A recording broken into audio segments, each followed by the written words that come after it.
19-year-old Sade Robinson vanished in Milwaukee, Wisconsin in April of 2024 after going out on a date with 33-year-old Maxwell Anderson. Her abandoned and burned out car was found the next day, making it clear to police that foul play was involved in the young woman's disappearance. After that, dismembered body parts began appearing throughout the region. Throughout the month of April, Robinson's torso, one of her arms, and her severed leg and foot were found in various locations. More than a month after Robinson vanished, her other arm washed up along the shore of Lake Michigan in Waukegan, Illinois, roughly 50 miles from where the young woman was last seen. Maxwell Anderson has been charged with first-degree intentional homicide in connection with Robinson's murder. He also faces 1 count each of arson and mutilating a corpse. Investigators reportedly found a plethora of evidence pointing toward his possible guilt, including text messages that he and Robinson exchanged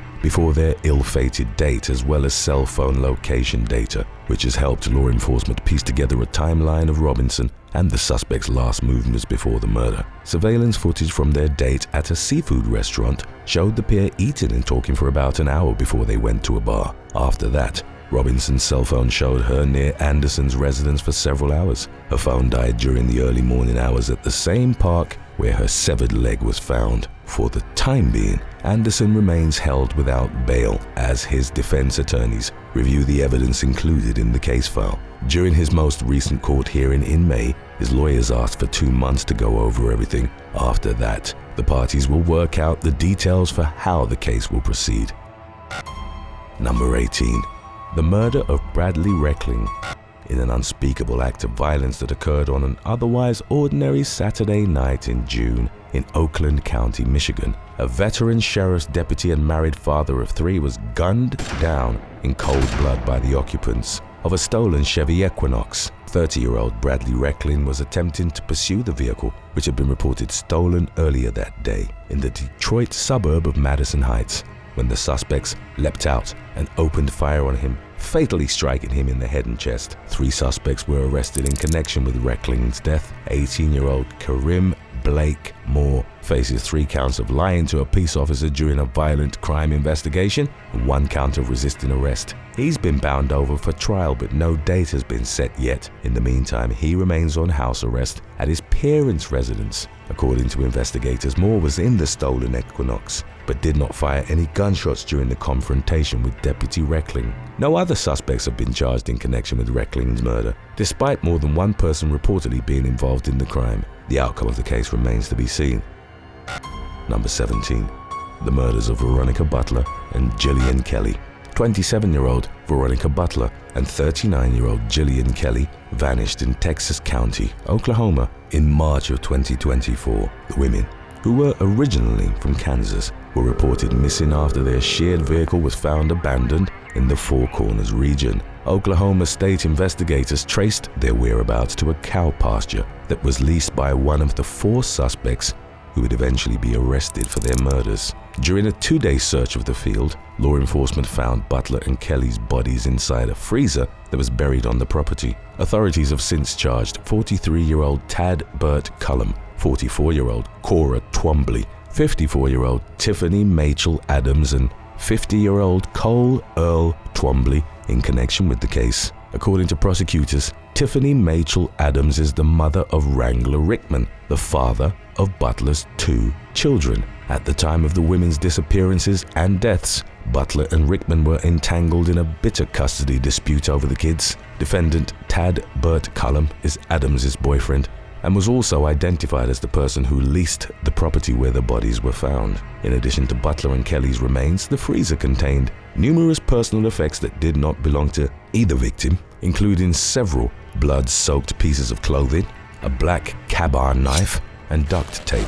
Authorities have not revealed the women's cause of death, but they said in a statement that Butler and Kelly were murdered in an absolutely brutal crime. Each of the 4 suspects, along with a 5th defendant, 31-year-old Paul Grice, faced 2 counts of first-degree murder, 2 counts of kidnapping, and 1 count of conspiracy to commit first-degree murder. According to witnesses, the accused killers are members of an anti-government group with a religious affiliation. Their cases are ongoing. Number 16. The murder of Connor Michael Gill.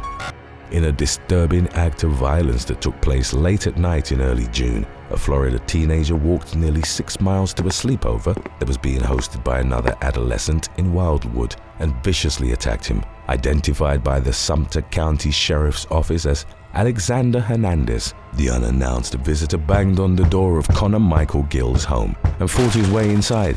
He then stabbed Gill, who died from his injuries after being rushed to the emergency room. An adult who overheard the commotion and attempted to intervene was also stabbed but survived after being airlifted to the hospital, where he was treated in the intensive care unit. According to law enforcement, Hernandez threatened a third victim before fleeing the scene on foot. A police helicopter located the suspect a short while later, and he was taken into custody on suspicion of first-degree murder. He reportedly had 2 bladed weapons on him, which he admitted he had recently ordered online. Hernandez also faces charges of aggravated assault with a deadly weapon and armed burglary. Authorities have revealed that both the suspect and the victim were homeschooled, but they have yet to explain how the two knew each other or disclose a suspected motive for the crime. The outcome of the case remains to be seen.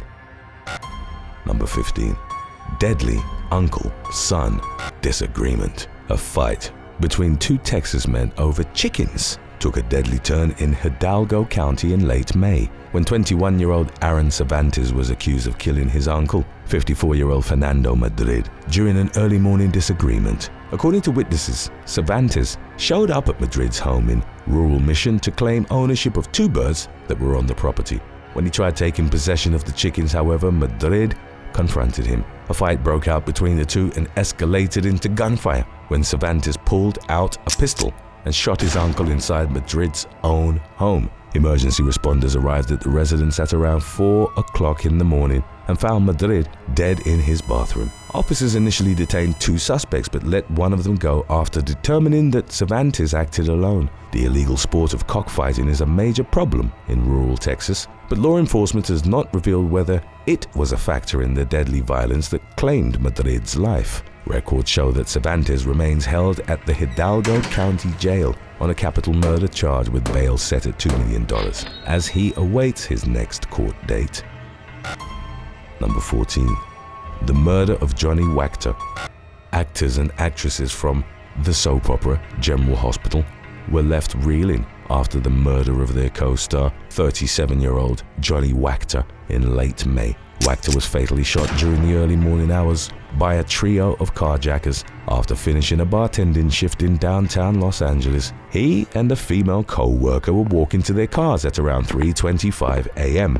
when they happened upon the thieves, who were attempting to steal the catalytic converter of Wachter's vehicle. Wachter stepped in front of his co-worker to protect her and was shot dead at the scene with a single gunshot to the chest. The perpetrators fled the scene and remain at large. In the meantime, Wachter's loved ones and former co-stars have posted tributes to him on social media as they grapple with the unexpected loss of the talented young actor. Number 13. The murder of Orion Xavier Grace. 34-year-old Jay Draker's Hart was already serving time at Smith State Prison in Georgia when he caught a voluntary manslaughter charge and had another 19 years tacked onto his sentence. Early one morning in June, he somehow got his hands on a gun and fatally shot a 24-year-old civilian kitchen worker named Orion Xavier Grace. Hart was also found dead at the scene. The case was initially shrouded in mystery and unanswered questions, including how Hart obtained the gun and why he targeted Grace. According to investigators' findings, the two had a personal relationship, although the Georgia Department of Corrections failed to elaborate on the nature of said relationship. Authorities theorized that the gun was smuggled into the prison using a drone or through a back gate that lacked a metal detector. In a statement, GDC spokesperson Lori Benoit insisted that the tragedy was an isolated incident, but the alarming security breach that enabled an inmate to access a gun remains a lingering concern for many, who now fear that a similar lack of oversight could lead to another deadly incident. Number 12. Bar manager was fatally beaten. When an altercation broke out outside Jameson's pub in Santa Monica, California, during the early morning hours in June of 2024, the manager on duty did what most people in his position would do and tried to break it up. but his attempt to intervene was not appreciated by one of the men involved in the fight, who viciously attacked him for stepping into the situation. Officers were summoned to the scene in response to a battery report. Upon arriving at the pub, they learned that the manager had asked several problematic patrons to leave the establishment, triggering the rage of 26-year-old Leonard Hector Corpi, who stands accused of delivering a single deadly punch to the manager outside the business at around midnight. The manager fell unconscious and he was no longer breathing by the time the police arrived. Emergency responders attempted to perform CPR and other life-saving measures, but they were unable to revive him. He was rushed to the emergency room, where he died from his injuries. According to the Santa Monica Police Department, all 3 suspects involved in the fight were arrested. After being identified as the attacker who punched the manager, Corpi was charged with homicide. He's currently being held in custody on $2 million bail as he awaits his next court date. Number 11. Natalia Sawlady Parus. In recent years, New York City has made news headlines over its skyrocketing crime rate, and 2024 is no exception. A famed subway musician named Natalia Sawlady Parus learned this the hard way in June, when a shoeless man helped himself to a handful of her hard-earned tips while she performed at the Union Square station. Many people have never heard of Parus, but they may have heard her music without even realizing it. She's one of 350 entertainers who are legally permitted to perform in the subway stations as part of the Metro Transportation Authority's Music Under New York program, and has been entertaining commuters for upwards of 2 decades. Parus has also performed with orchestras, and she created the music that plays during Robert Durst's murder confession in the HBO series The Jinx. And this wasn't the first time someone has made Parus feel threatened while she entertains strap hangers as they pass by on their way to their train's platform. After the tip-snatching incident, she told the New York Post that it helped to have members of the National Guard dispatched to the city's subway stations, but that it didn't last for very long. Parus further explained that until 2021, she had never felt like she was in danger while doing her job. During one previous incident, a man threatened to beat her up and destroy her equipment. She was so alarmed by the menacing behavior that she stopped playing in the Times Square subway station. Just days before Parus's tips were stolen, a thief stole one of her CDs while she was performing. One of the things that really worries Parus is the fact that people who attack and bother subway performers are repeatedly turned loose after their arrest, leaving them free to continue harassing entertainers and other civilians. Speaking with the Post, she wondered out loud, what's the point in police catching criminals if there's no deterrent? It's a question a lot of people would like answered, and for the time being, the city and state leaders remain noticeably inactive on the matter. Number 10. The murder of Isaiah Ologbemi. Social media beauty guru Rebecca Ologbemi was filming a makeup tutorial at her Odenton, Maryland home in June when a series of gunshots went off in the background right outside the residence. Rebecca's eyes widened at the sound as she immediately stopped what she was doing and listened. She stopped filming, and it was later revealed that the gunfire killed Rebecca's brother, 27-year-old up-and-coming boxer Isaiah Ologbemi. Isaiah was rushed to the emergency room with multiple bullet wounds. He was pronounced dead at the hospital, bringing his aspiring boxing career to a tragic and unexpected end. Just a month before his death, the 203-pound fighter had won a Golden Gloves national championship. In addition to being a talented athlete, Isaiah was a devoted father who left behind a young son. The following day, police arrested the Ologbemi's neighbor, 36-year-old Nicolas Giraud, on suspicion of first and second-degree murder. According to police, the killing was targeted, and Giraud had a history of being confrontational toward the family. According to the most recent available updates on the matter, the accused killer remains held without bail pending the outcome of his case. In the wake of this senseless tragedy, Isaiah's surviving loved ones have started campaigning for stricter gun laws in hopes of preventing other families from similar suffering. Number 9. Fatal father-son disagreement. An argument over dirty dishes took an unexpectedly violent turn in June when 59-year-old Timothy Ray Lisby was accused of stabbing his 31-year-old son, Christopher Allen Lisby, in the heart at their mobile home in Marion County, Indiana. According to family friend and witness Jeremiah Green, the incident began as a verbal argument, which escalated into a scuffle on the floor. During the fight, the elder Lisby reportedly ran into the kitchen, grabbed something shiny and sharp, and plunged it into Christopher's chest as hard as he could. Green called 911, and officers rushed to the scene where they found Christopher lying in the living room with a bleeding chest wound. He was rushed to the hospital where doctors performed emergency surgery and stabilized his heart, but he died from his injuries the following day. Speaking with Fox 59, Green explained that Timothy realized the seriousness of his actions and tried performing life-saving measures on his son while the police were en route to the scene. After witnessing the tragedy, Green was left traumatized and unable to sleep. Timothy was initially charged with felony aggravated battery. He is also now facing a murder charge and is awaiting his next court hearing from behind bars at the Marion County Jail.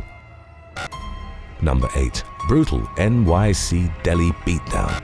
A 62-year-old deli clerk named Abdul was minding his own business and going about his day at his workplace in the Woodside neighborhood of Queens, New York, when a much younger, heavily tattooed man with green hair bumped into him. Later identified as 29-year-old Osval Diaz, the customer briefly exchanged words with Abdul, then began punching the clerk repeatedly in the head. Diaz then threw the worker to the floor and kicked him multiple times, knocking him out cold, and then fled the scene. In the meantime, Abdul was taken to Elmhurst Hospital in critical condition, where police worked to identify and locate his attacker. Speaking with the New York Post, a co-worker who visited Abdul in the hospital described his appearance as unrecognizable. He lost all his top teeth in the attack and reportedly did not even remember being assaulted, prompting him to ask his colleague why his face looked the way it did. 10 days after the incident, Diaz was charged with attempted murder and criminal mischief. He remains held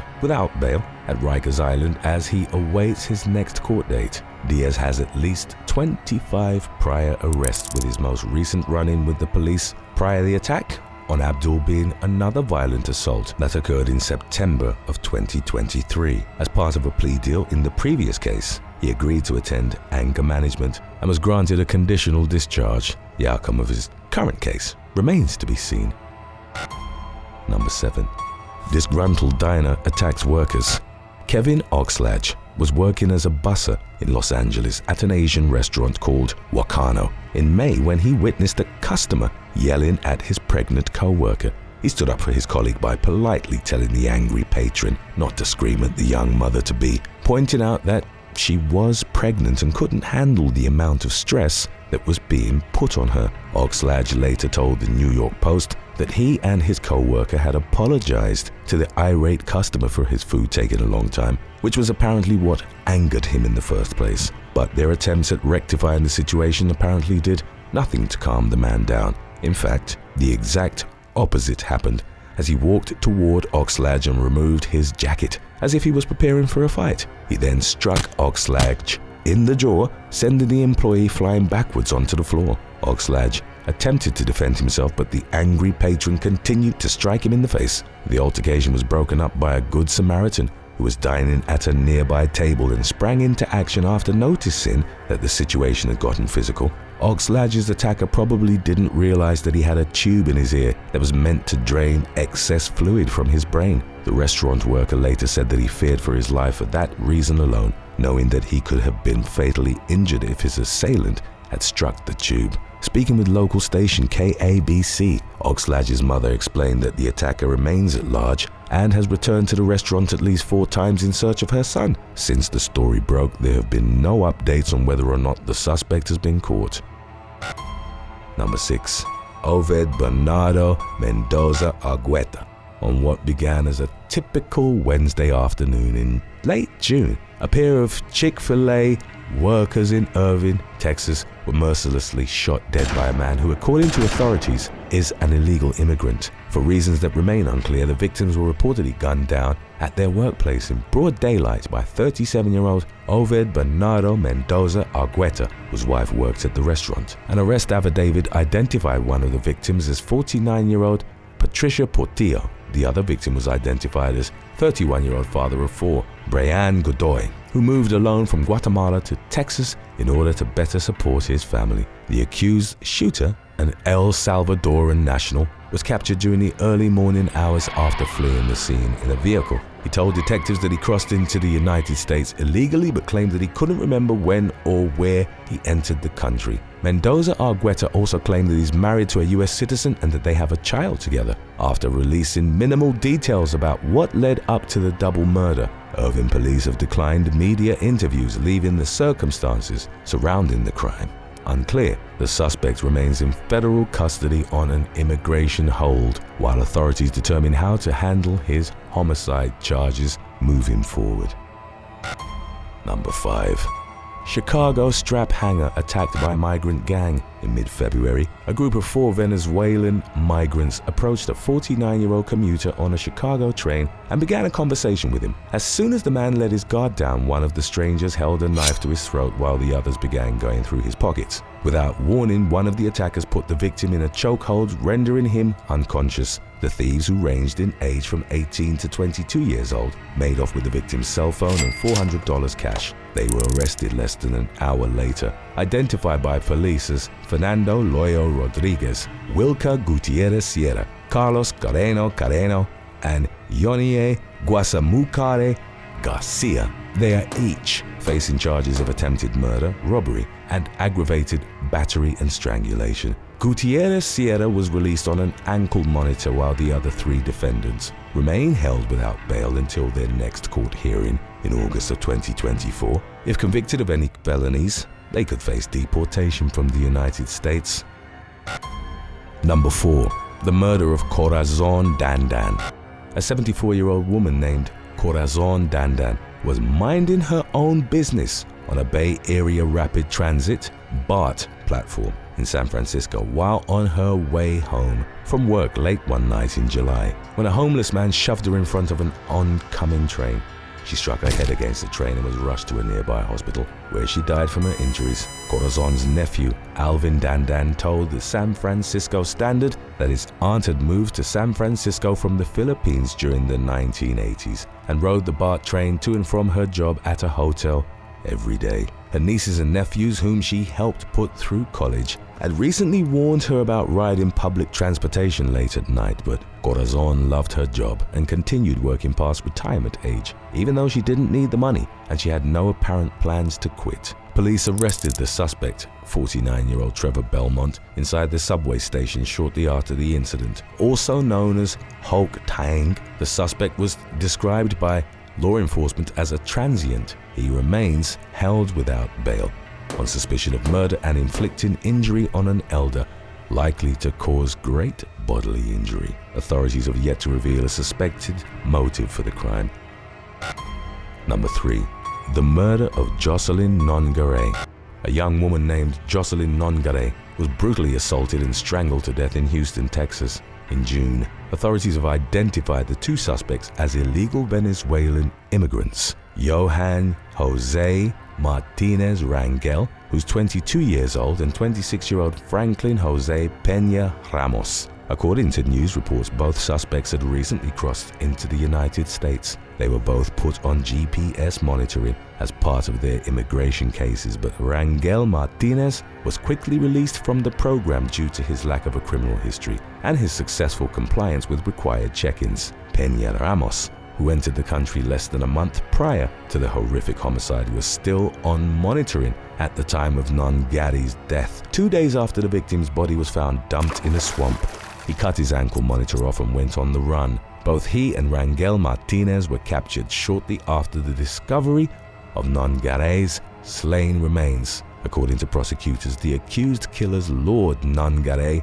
away from her home before attacking and killing her. They are both facing a capital murder charge in connection with the case and remain held without bail. Today's topic was requested by JPriz415, Tracy Powell 9518, and user MQ7KT2ZW80. If you have any other topics you'd like to learn about, subscribe and let us know in the comments section below. Number 2. The murder of Jocelyn Johanna Torquiza.